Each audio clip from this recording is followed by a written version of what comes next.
uma alimentação saudável se tornou uma prática estressante para você?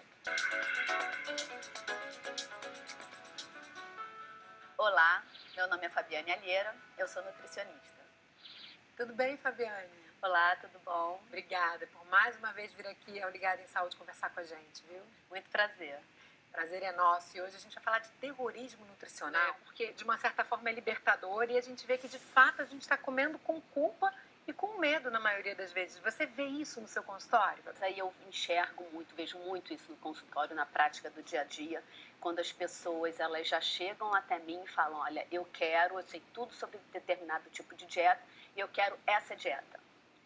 E aí, então, muitas vezes eu pergunto, mas por quê? O que te levou a acreditar nisso?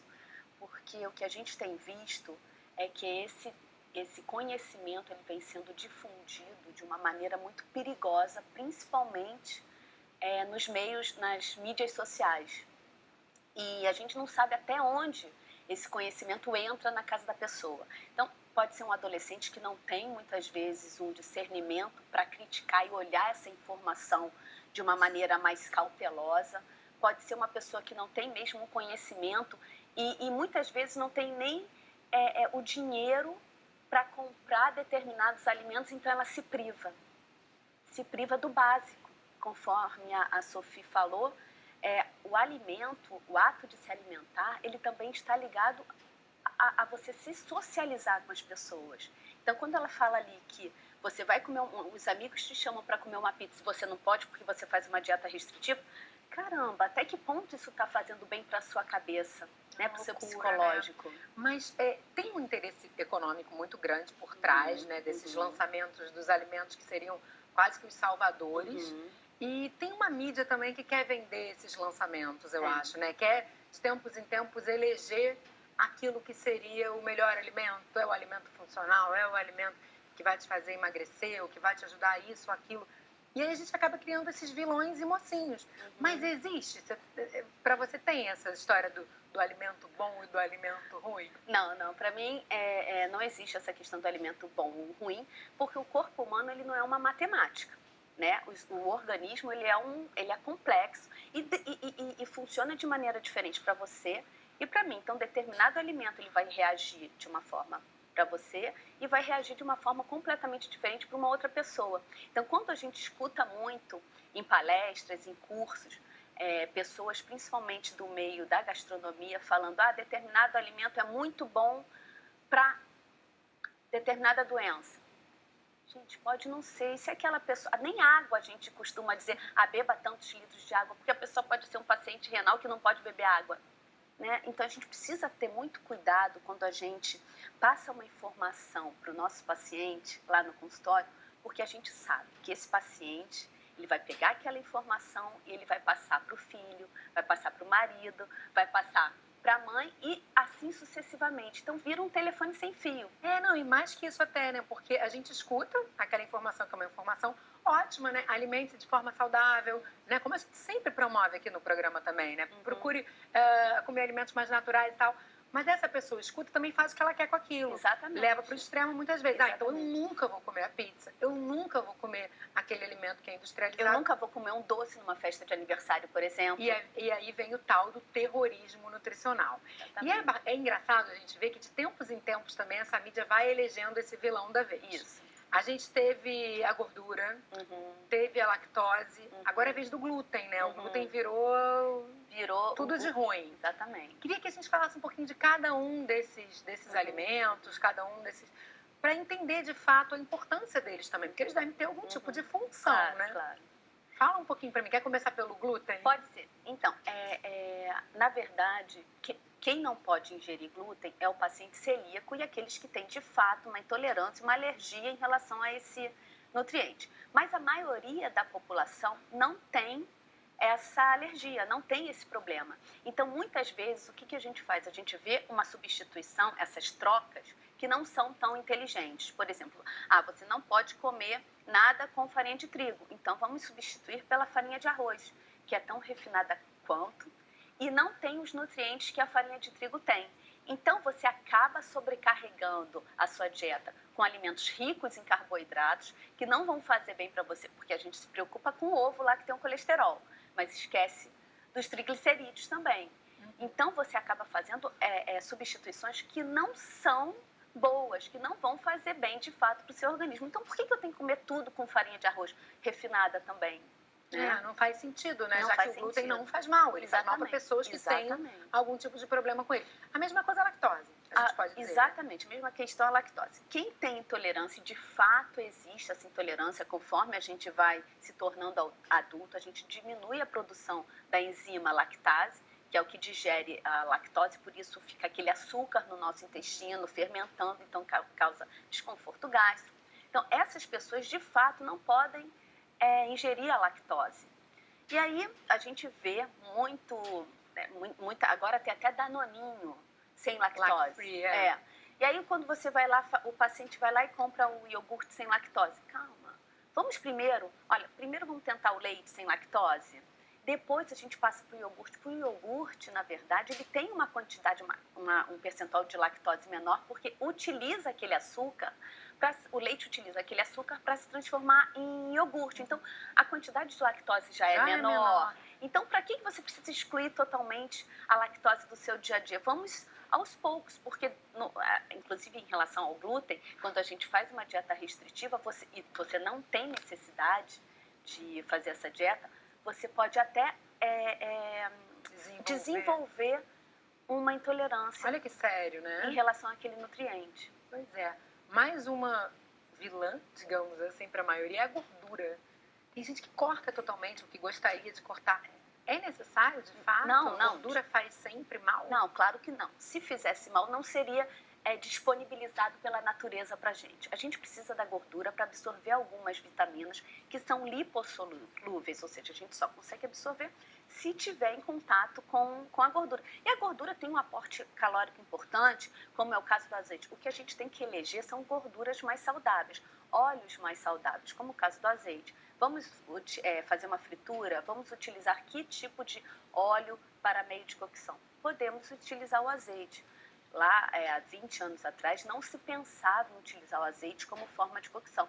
Hoje em dia, os estudos mais atuais já mostram que sim, a gente pode utilizar, porque é um óleo que não vai saturar como a gente pensava antigamente. Mas isso não quer dizer que se a pessoa também for numa festinha e tiver um salgadinho que certamente não foi frito com azeite, ela não pode comer. Claro, claro que ela pode comer, lógico, que não vai... Lógico. Porque não é isso. Esse terror de que, gente, eu vou ter alguma coisa muito grave se eu comer naquele dia. Não é isso que vai fazer com que as suas taxas de colesterol aumentem ou que você se torne diabético. É o comportamento ao longo da vida. São seus hábitos alimentares adquiridos ao longo da sua vida. Mas uma coisa curiosa que a gente vê também, Fabiane, é que também de tempos em tempos esses vilões mudam. Um exemplo interessante é o ovo. Isso. O ovo a gente não podia nem comer, 2 vezes na semana. De repente mudou. Já dá para comer ovo todo dia, o ovo não é tão ruim, ou melhor, ele é até muito bom. Então isso também muda, né? Muda, porque na verdade as pesquisas vão avançando e o ovo ele é muito nutritivo, ele tem proteínas de alto valor biológico, ele é rico em ferro, ele é rico em zinco, selênio, rico em vitaminas do complexo B e A. Então, e é um alimento muito disponível na mesa do brasileiro, que muitas vezes não tem condições de comprar um outro alimento. Então, você vai taxar aquele alimento como sendo ruim quando a pessoa não tem mais o que comer. A gente também tem que pensar nesse lado social. Que é muita coisa do leite também, né? Isso, exatamente. E por conta disso, o que você acha dessas dietas que excluem grupos alimentares inteiros, né? Isso está muito na moda. Tem a low carb, né? Ou então sem carboidrato total, ou sem o glúten. O que você acha? A impressão que eu tenho com a prática clínica é que o paciente ele só valoriza se o profissional restringir, fizer algo que seja muito difícil, praticamente inatingível.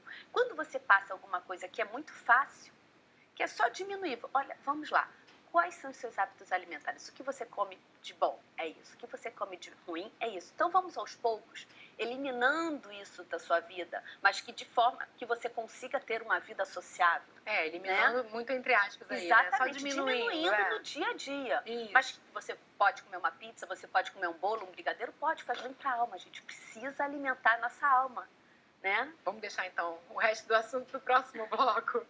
Eu continuo conversando com a Fabiane depois do intervalo e a gente vai ouvir a opinião também do pediatra e sanitarista Daniel Becker sobre a preocupação com os hábitos alimentares na infância.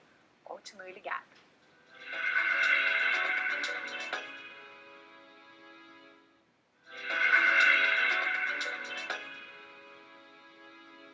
O Ligado em Saúde está de volta e a conversa de hoje é com a nutricionista Fabiane Alheira, que está batendo um papo com a gente sobre a preocupação excessiva com a alimentação. Essa preocupação que a gente acabou chamando aqui no programa de terrorismo nutricional, né? Que é também uma expressão adotada pela Sofia, como a gente viu no primeiro bloco.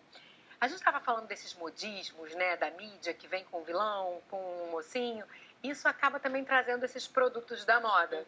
Um deles é o sal do Himalaia. O que você tem a dizer sobre esse produto? Então, o sal do Himalaia é um produto caro e ele é vendido com um valor, como se ele tivesse um valor nutricional agregado.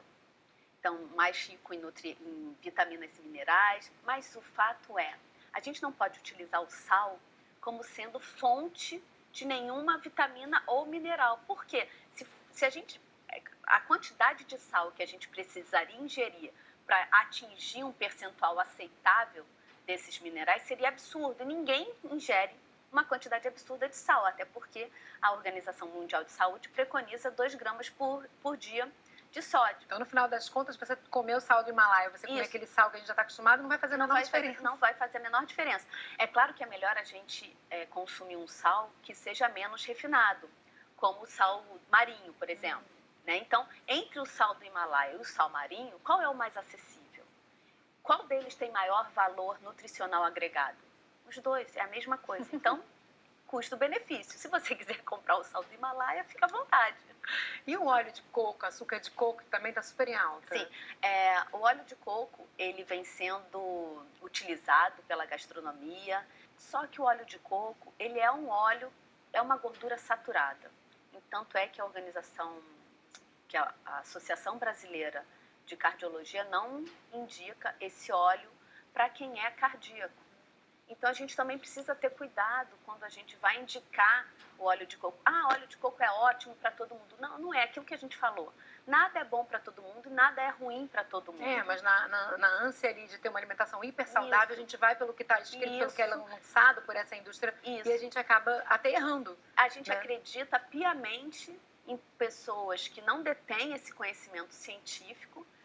Em contrapartida, a gente desconfia do profissional que é mais conservador, né, nessas indicações. Exatamente. Tapioca também virou a querida da vez, porque as pessoas param de comer o pão para comer a tapioca, porque não tem glúten, né? Isso.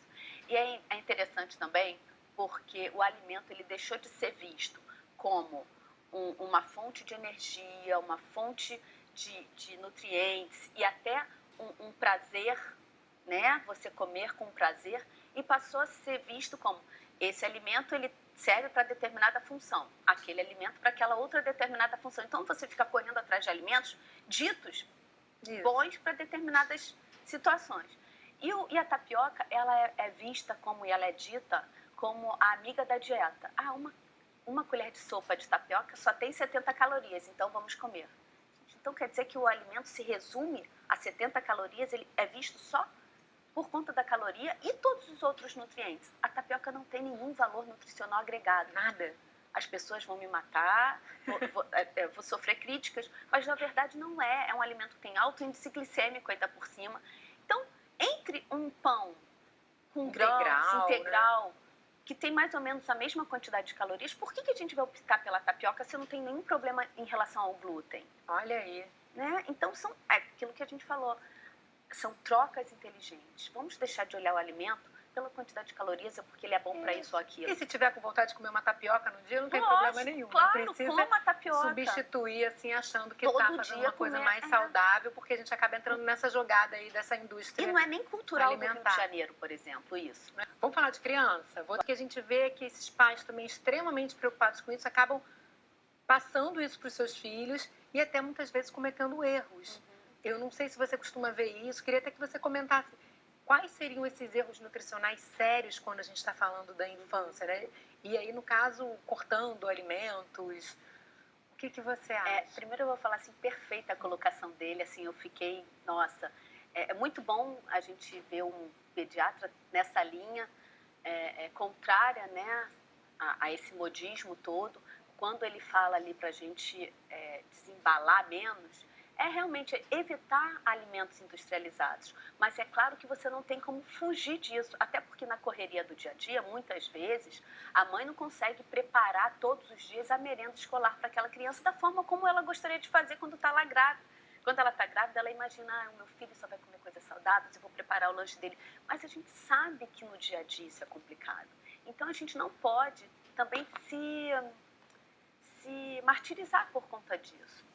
Um dos erros mais graves que eu vejo no consultório é a mãe que quer que o filho tenha os mesmos hábitos que ela. E aí passa a levar para as festas infantis potes com nuts, potes com brigadeiros de banana.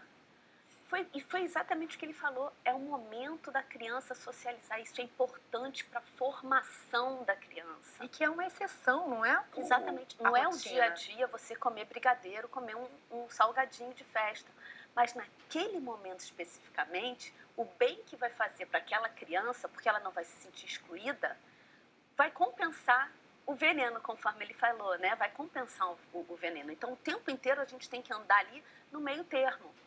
E outro erro também nas mães que acabaram de amamentar e vão introduzir a papinha é não colocar óleo. Não, eu não cozinho absolutamente nada com óleo. Isso até tem um exemplo bacana para ilustrar. Quando eu fazia o internato lá na faculdade, há tantos anos atrás, uma mãe chegou com uma criança abaixo do peso, na curva de crescimento bem abaixo. E o pediatra, então, eu estava ao lado dele, isso não é lenda urbana, ele perguntou, mãe, você, quando faz a papinha, você coloca óleo na papinha? Não, de jeito nenhum, como se aquilo fosse o maior absurdo do mundo. Ele falou assim, é por isso.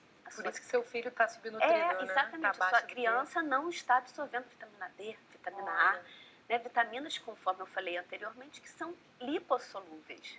Então, o diagnóstico, muitas vezes, os pais acabam fazendo o diagnóstico, existe o médico, quem faz o diagnóstico é o médico, passa para o nutricionista, e a gente, então, vai interferir. Mas quem traça o diagnóstico é o médico. Nem mãe, nem pai, nem ninguém tem esse poder.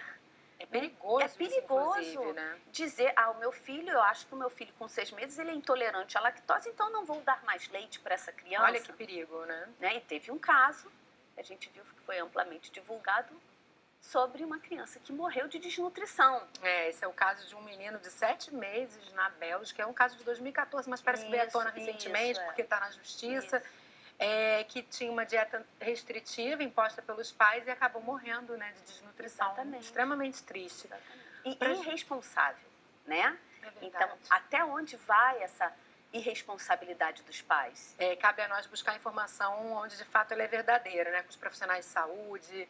E eu acho que mais que isso, sendo comedido e tendo bom senso, né, ouvindo o nosso corpo. Como é que você, aqui para a gente já finalizar o programa, como é que você daria essa orientação? Como é que a gente faz as pazes com a comida?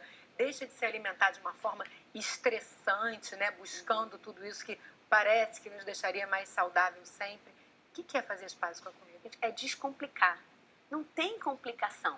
É comer de tudo um pouco. Parece besteira, mas não é sério. Coma de tudo um pouco. Vá até um profissional de saúde. Pergunte qual seria a melhor dieta para o seu tipo, né? De acordo com as suas características. Não pegue essa dieta e passe para o outro, porque pode ser que ela não funcione para o outro. E é isso, comer de um pouquinho de cada coisa. E assim você vai alimentando a alma, o seu espírito e se mantendo saudável. Olha, libertadora essa conversa, viu? Muito obrigada, Fabiane, pela sua participação mais uma vez aqui no Ligado em Saúde. Eu que agradeço. E espero te receber nas próximas vezes também que a gente precisar te ouvir, viu? Muito obrigada. Com certeza, obrigada. E o programa de hoje fica por aqui. Se você tem alguma sugestão de tema, você pode mandar pra gente. Envia para o ligado@canalsaude.fiocruz.br ou então liga para o 0800 701 8122. Você também pode rever nossos programas no site ou na página que a gente tem no Facebook.